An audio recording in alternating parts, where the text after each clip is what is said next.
हरे कृष्णा, राधे राधे। आप सभी को जितिया व्रत की हार्दिक शुभकामनाएं। आज के इस वीडियो में हम श्रवण करने जा रहे हैं जितिया व्रत पारण कथा।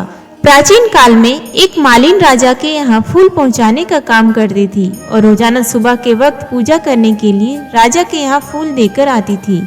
एक बार की बात है, मालिन का जितिया व्रत था। अगले दिन उसको व्रत का पारण करना था, तो उसने सोचा कि सुबह राजा के यहाँ फूल पहुंचाने में देर हो जाएगी, इसलिए उसने पारण करने के लिए रात को भोजन बनाना आरंभ कर दिया। फिर अगले दिन सुबह हुई और वह राजा के यहाँ रोजाना की तरह फूल पहुंचाकर आई और उसके बाद भगवान जीमूत वाहन की और फिर व्रत का पारण करने लगी। व्रत का पारण करने के लिए उसने रात के बने भोजन से अपना मुंह जूठा किया और उस भोजन को करने लगी। भगवान अपने स्थान पर बैठकर अपनी दिव्य दृष्टि से यह देख रहे थे कि मालिन वह बासी भोजन से व्रत का पारण कर रही थी।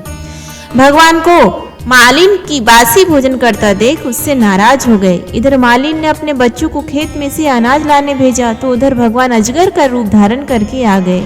उधर वह खाना खाती गई, इधर अजगर का धारण रूप किए भगवान उसके बेटे को निगलते गए। एक चरवाहा यह सब देख रहा था, उसने आकर मालिन को बताया कि अजगर तुम्हारे बेटे को खा रहा है। उसने उसे देखकर वह रोती हुई अपने बेटे के लिए भगवान से प्रार्थना करने लगी कि और बोलने लगी कि हे प्रभु, मैंने पुत्र की दीर्घायु के लिए ही यह व्रत किया था और अजगर ने उसको ही निगलकर मुझसे मेरा बेटा छीन लिया। तब एक आकाशवाणी हुई और अजगर का रूप धारण करने वाले हैं भगवान जीमूत वाहन ने कहा कि तुमने व्रत का पारण करने में बासी भोजन का प्रयोग किया है, इसलिए तुम्हारे साथ यह सब हुआ है। शास्त्रों और मान्यताओं में बताया गया कि इस व्रत को बेहद नियमों के साथ विधि पूर्वक रखना चाहिए। साथ ही व्रती को व्रत के दौरान खाना बनाने से बचना चाहिए। किसी प्रकार की चूक होने पर उसको अपनी संतान का वियोग सहना पड़ सकता है।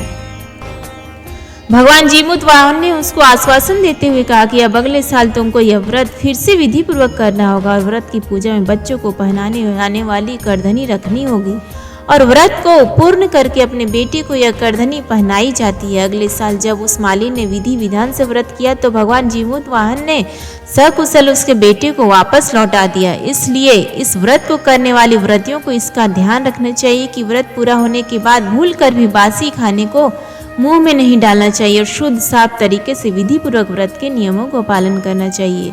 उम्मीद करती हूँ आपको आज का ये वीडियो पसंद आया, तो प्लीज़ वीडियो को लाइक करें, शेयर करें और चैनल को सब्सक्राइब करें। धन्यवाद।